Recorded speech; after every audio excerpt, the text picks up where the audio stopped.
Halo pemirsa, Hot Room kembali mempersembahkan program terbaik pencerahan hukum kepada masyarakat dengan host Gus Lora Hotman Paris dan Intan Saumadina. topik kita malam ini apa? Pil pahit pengacara. Pil pahit pengacara. Jadi ternyata di luar sana banyak banget pengacara yang menghadapi pil pahit di kehidupannya, Bang. Dan itu kita akan bahas malam ini. Iya, pastinya. Suka duka para pengacara ya. Iya, nggak di cuma balik glamornya gemersik aja. dolar. Nanti kita bakalan kupas ya, Bang. Ya. Tapi sebelumnya saya mau ngasih tahu dulu nih ke Hoters, bisa nih langsung kalau punya kasus konsultasi via email ataupun kalau misalnya mau lebih dekat lagi dengan pengacara kita yang paling kece, bisa langsung DM Instagram Bang Hotman Paris Official, the best IG. Pemirsa juga ternyata di rumah ini bisa loh nonton Hot Room secara streaming di metrotvnews.com dan medcom.id. Nah tapi Bang Hotman, sebelum kita membahas lebih lanjut, kita akan melihat nih tayangan berikut yang membuktikan bahwa memang ternyata ada pil pahit di dalam kehidupan pengacara. Ini dia.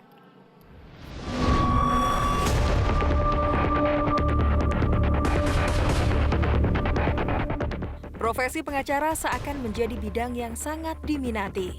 Publik melihat gaya hidup advokat yang parlente nan mewah sepertinya menjadi profesi impian untuk mencari nafkah.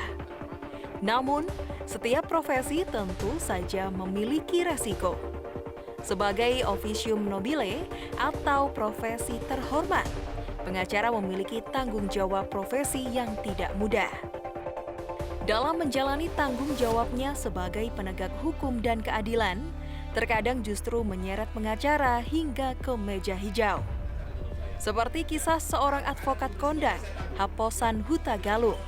Ia harus mendekam di Bui akibat divonis melakukan suap dan merintangi pemeriksaan tindak pidana korupsi di tengah membela sang klien Gayus Tambunan.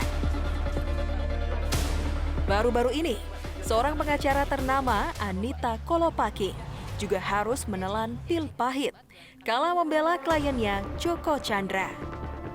Hot Room malam ini akan membahas seputar pil pahit pengacara.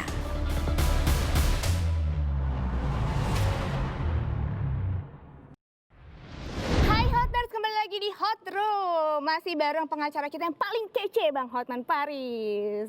Oke, malam ini kita akan mendengar keluhan pil pahit dari para pengacara yang selama ini sudah ngetop. Makanya sudah hadir di hadapan kita Ibu Anita Kolopaking yang sekarang baru dapat gelar sebagai tersangka dalam kasus Joko Chandra.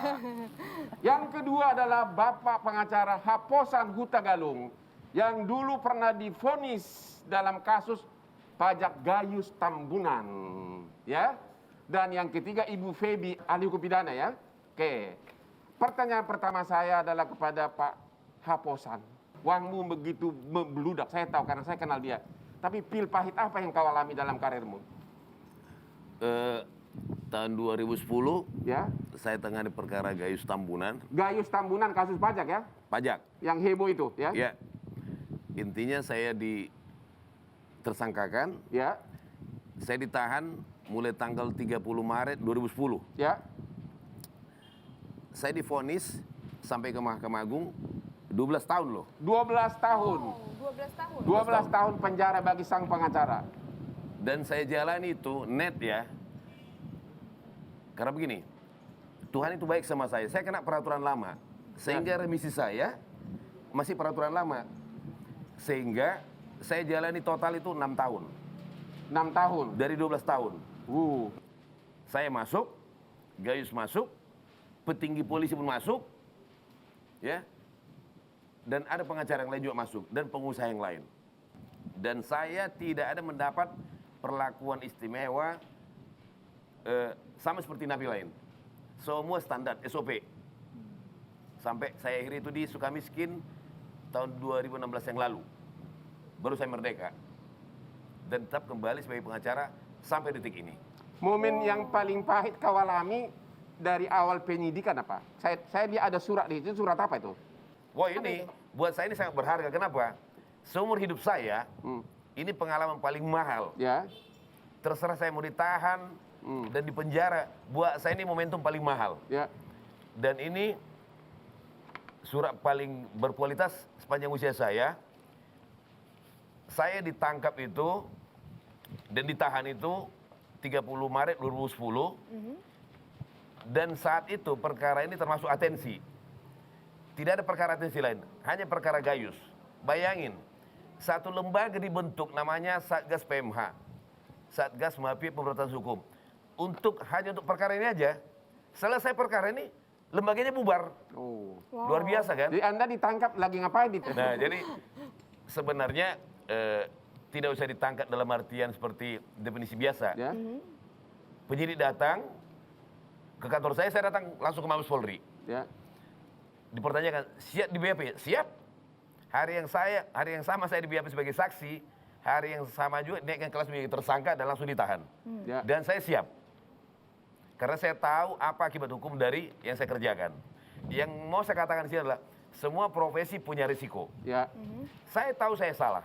Kenapa? Saya menyuap orang, Hah? jelas salah. Di sini ini penangkapan saya dan penahanan saya. Saat itu perkara atensi hanya ini, perkara Gayus. Yang mau saya sampaikan di sini, sebagai pengacara, tentu ini adalah pilihan. Dari awal harus siap. Ya, tidak ada profesi yang aman itu tidak ada.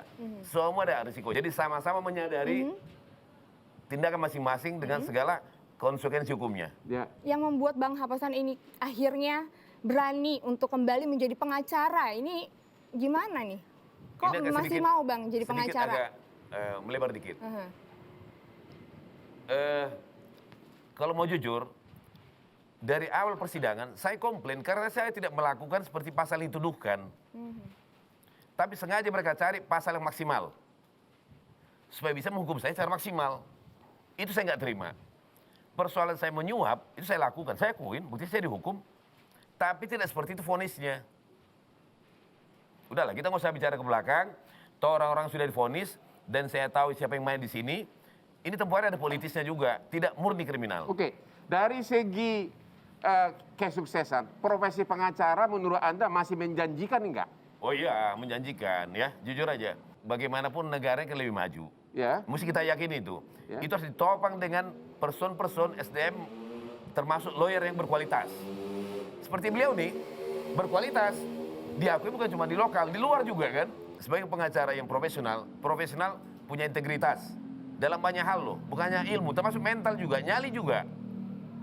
Kalau nyali nggak kuat, di bluffing orang yang tidak komit dengan redaksi seperti ini, jadi bergeser. Jadi orang tua di rumah perlu tahu, Ya. kalau mau menyekolahkan anaknya fakultas hukum, pelajari dulu kejiwaan anaknya, punya nyali enggak? Begitu ya? Setuju, setuju ya. Mental itu penting banget ya Bang, Ya, berarti ternyata Karena begini, memang. dalam prakteknya banyak pengacara sebenarnya bukan panggilan jiwa. Karena terpaksa nggak ada pekerjaan lain. Kita mau pengacara yang punya militansi. Di situ orang memilih jadi profesi pengacara, sebenarnya kakinya separuh itu di luar, separuh di penjara loh. Ingat itu. Separuh di luar, separuh di penjara. Ya. Ada yang bilang, katanya separuh kakinya di neraka, separuh di sorga. Benar nggak itu? Itu Pak Wamen yang bilang. Yang aku bilang kakinya separuh merdeka, separuh di penjara gitu loh. Kenapa? Profesi ini beresiko. Ya. Apalagi konteks penanganan perkara pidana. Ya. Jadi dia harus betul-betul menguasai apa yang menjadi tupoksi dia. Jangan melampaui tindakan melakukan tindakan melampaui batas kewenangan. Jadi kesimpulannya, lebih banyak pil pahitnya atau pil manisnya sebagai pengacara itu? Untuk saya pribadi, meskipun saya pernah masuk penjara, saya tetap katakan lebih banyak saya nikmati kebaikan yang manis, yang bahagia dibandingkan yang pahit. Termasuk kehidupan malam yang aduhai selama Bukan. ini. Yang penting menjalani hidup ini secara bahagia gitu loh. Oh, Ya kan? begitu. Nah, yang mau saya sampaikan di sini, untuk menyemangati kawan-kawan, pembekalan juga, yang dipersiapkan hanya mental. Karena ini andai kata terjadi musibahnya, itu akan panjang sekolahnya, ingat itu. Oke, itulah contoh pil pahit dari kehidupan pengacara di balik gemerlapan Lamborghini dan kemewahan. Sampai ketemu lagi di ronde kedua.